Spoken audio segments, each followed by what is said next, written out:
85쪽입니다. 85쪽에 표가 나와요. 표가 나오는데 이게 여러분들한테는 이해하기가 좀 불편한 예일 것 같아요. 그래서 저는 바꿉니다. 이 표를 설명하는 이유는 이 제도가 나름대로 이 단계가 있다는 걸 지금 말하고 싶은 거예요. 거기 보면은 뭐 1차 제도라고 되어 있어요. 시장이라고 되어 있습니다. 자, 그걸 이제 우리식으로 바꿔서 설명하자고요. 교육에 관련된 시장을 한번 생각해 보세요.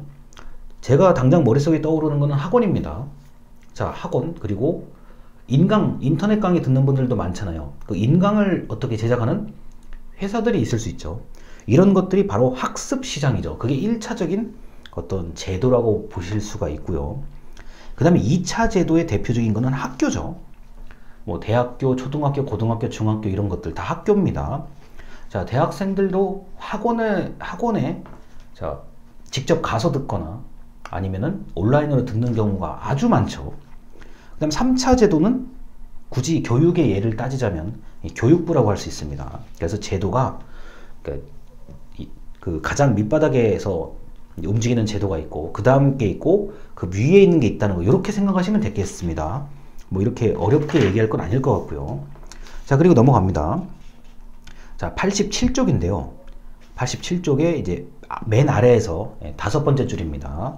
자, 이런 문장이 있어요. 정책을 연구하는 사람들은 옛날부터 기업을 감시하기 위해 만들어진 정부가 실제로는 기업의 포로가 돼서 기업에게 유리한 정책을 만들 가능성이 높다고 지적했다.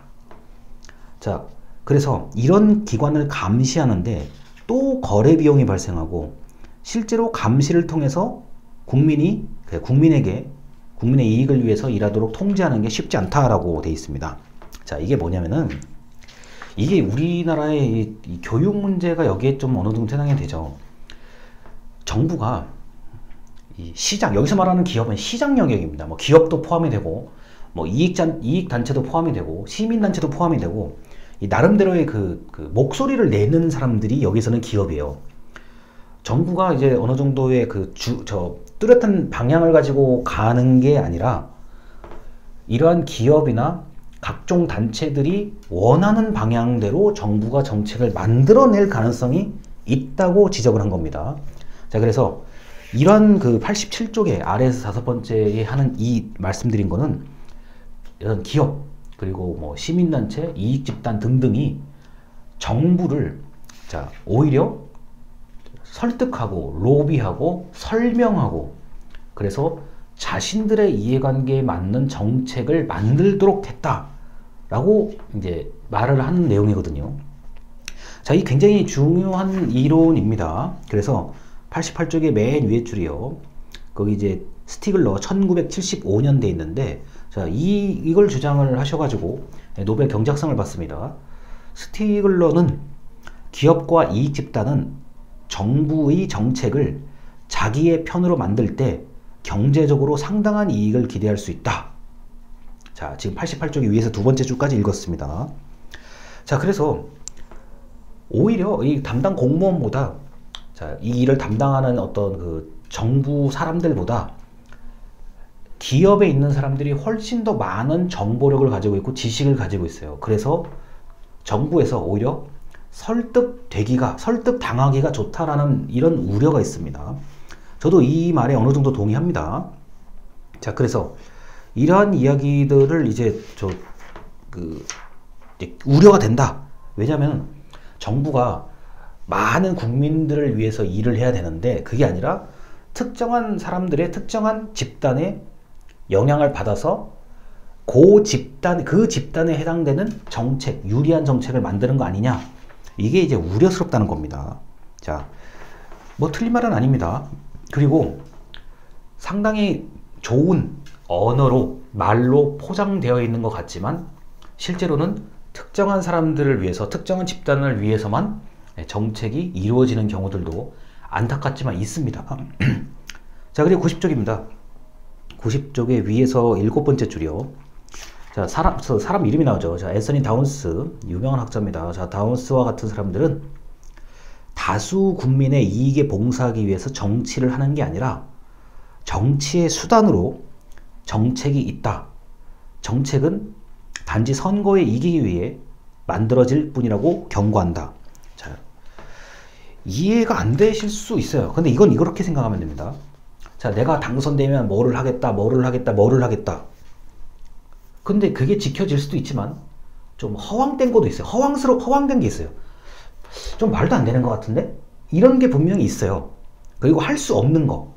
자, 여기서 할 수 없다는 건 이런 겁니다. 우리나라의 뭐 정치 이제 하시는 분들이 대체적으로 4년 아니면 5년 동안 임기를 두고 하잖아요. 그 안에 도저히 안 될 것 같은 것들이 있어요.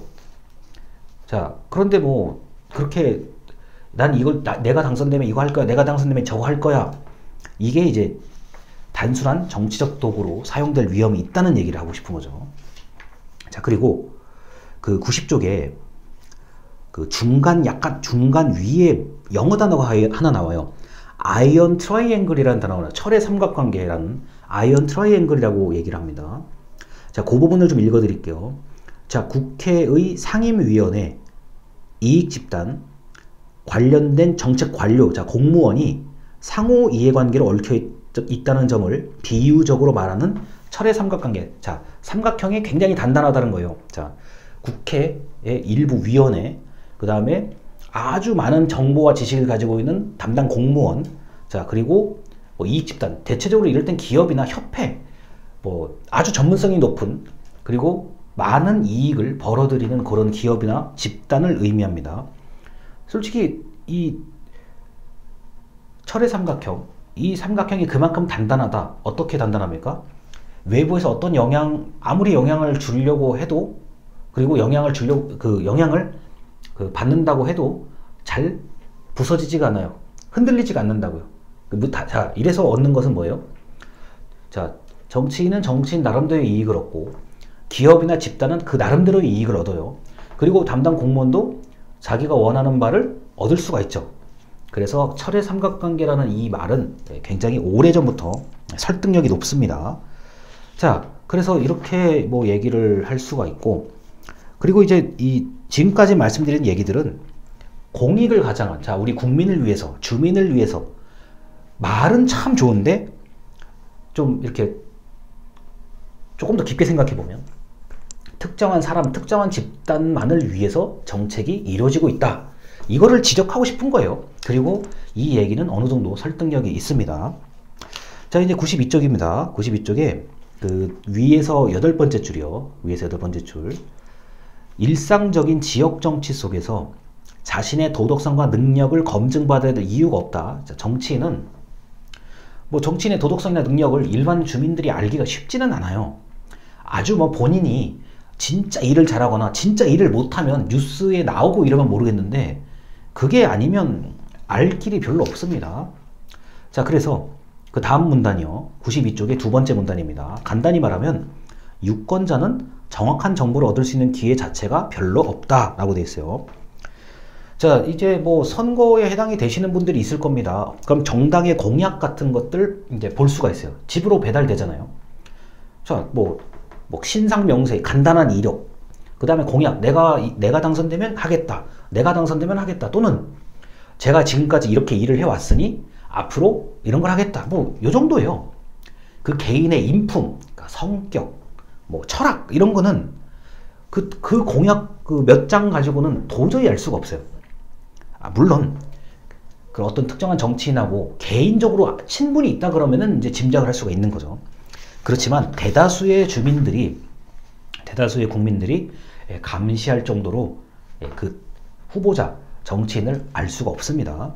그리고 체계에서는 지금 언급이 안 돼 있는데, 정책 담당 공무원의 어떤 개인적인 능력이나 개인적인 수준을 일반 국민이 알 수가 없어요. 그래도 정치인은 눈에 보이는 분들이잖아요. 언론에도 보이고, 가끔은 길 가다가 만날 수도 있고, 명절 때 뭐 인사를 서로 할 수도 있고, 이렇게 돼요. 그런데 정책 담당하는 공무원, 특히 상당한 그 능력을 가진 어떤 그 결정할 수 있는 권한을 가진 공무원을 일반 주민이 보고 알아볼 수 있다? 전 불가능하다고 봅니다. 자, 그래서 이런 좀 감시에 어려움이 있다는 점 말씀드리겠습니다. 자, 그리고 93쪽의 아래에서 세 번째 줄입니다.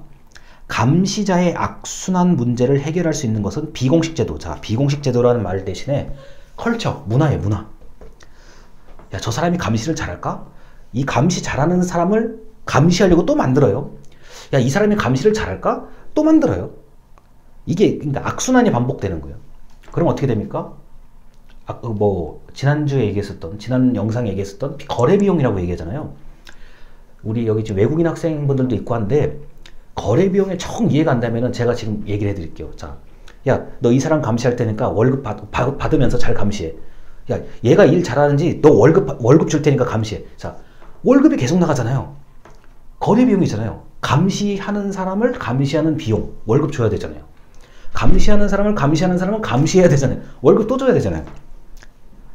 악순환이죠. 월급이 다 나가는데 그 기본적인 여기서 말하는 월급은 국민의 세금을 가지고 월급을 줘야 되는 거 아닙니까?